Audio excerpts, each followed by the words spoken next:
वंदे मातरम जो राष्ट्रीय गीत है 150 साल पूरे कर चुका है।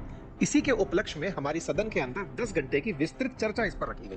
लेकिन इसी चर्चा में बहुत से ऐसे बिंदु निकले जिनसे भारत की राजनीति के बहुत सारे मायने डिराइव हो रहे हैं। सबसे पहला मायना तो ये कि वंदे मातरम पर चर्चा कराकर सत्ता पक्ष कहीं बंगाल चुनाव को साधने का प्रयास तो नहीं कर रही है।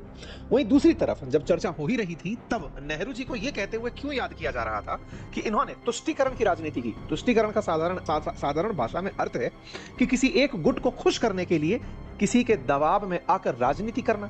यहां पर गुट सीधे शब्दों में कही जाए तो मुसलमानों की बात हो रही है।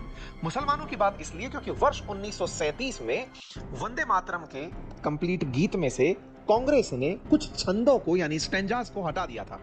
1896 में जाकर यही वंदे मातरम गीत पहली बार सार्वजनिक सभा के अंदर गाया गया। सार्वजनिक गायन के लिए रविंद्रनाथ टैगोर जी ने इसे बंगाली शैली में संगीतबद्ध किया। कहते हैं उस समय कांग्रेस का 12वां अधिवेशन था, 12वां सत्र था। उस समय राष्ट्रवाद की लहर बहुत तेजों पर थी। 1857 के बाद डरे हुए ब्रिटिशर्स किसी भी प्रकार की राष्ट्रवाद की लहर को देखते ही भड़क जाते थे। उन्हें यह भय सताने लगता था कि कहीं फिर से 1857 जैसा स्वतंत्रता संग्राम ना हो जाए, उन्हें भारत छोड़ के भागना ना पड़ जाए। 1905 में जब अंग्रेजों ने बंगाल का विभाजन पूर्वी बंगाल और पश्चिमी बंगाल में कर दिया तब स्वदेशी आंदोलन शुरू हुआ। स्वदेशी आंदोलन में बंगाल को एक करने के लिए रविंद्रनाथ टैगोर जी के द्वारा बंगाल की सड़कों पर चलते हुए वंदे मातरम गीत का गायन करते हुए लोगों को एकजुट किया गया कि अंग्रेजों को लगने लगा कि जहां वंदे मातरम गाया जा रहा है वहां अंग्रेजों के खिलाफ प्रदर्शन हो रहा है। इसीलिए उन्होंने इस गीत पर प्रतिबंध लगा दिया। लेकिन वहीं से अंग्रेजों ने देश के विभाजन के लिए एक सोच विकसित कर ली थी और यही सोच आगे चलते हुए मुस्लिम लीग के लिए एक फ्यूल का काम करती गई। तो वो जब भी अंग्रेजों के खिलाफ इसे गाते, अंग्रेज तत्काल प्रभाव से मुसलमानों को भड़काते कि देखो बेटा, हमने तो विभाजन रद्द कर दिया, अब तो ये तुम्हारे लिए गाते हैं।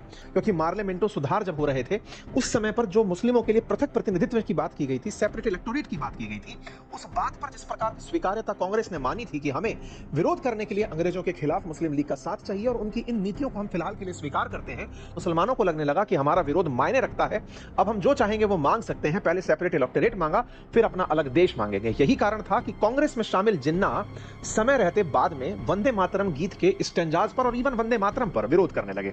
तय किया गया तो 5 बड़े बिंदु बाहर निकल कर आए। पहला कि इससे राष्ट्रीय भावना और एकता का संदेश प्रसारित होगा। निश्चित ही बंगाल चुनाव से राजनीतिक संकेत भी जाएगा। साथ ही साथ जो 1937 में वंदे मातरम के हिस्से को हटाने को लेकर बहस है उसे वापस याद दिलाकर कांग्रेस को पहले ही बंगाल में जाने से पहले डरा दिया जाएगा। बंगाल विभाजन और स्वतंत्रता आंदोलन की याद दिलाकर एक राष्ट्रवाद की भावना को फिर से जगाया जा सकता है और विपक्ष के साथ टकराव को, क्योंकि वर्तमान में विपक्ष एसआईआर के मुद्दे पर इंडिगो द्वारा जो हालत पैदा किए गए उन हालात पर सरकार से सवाल पूछ सकती है, चुनाव में हुई धांधलियों को लेकर सवाल पूछ सकती है, जो लोकसभा के अंदर चर्चा के बड़े मुद्दे हो सकते थे उनसे ध्यान हटाना भी मेजर मकसद हो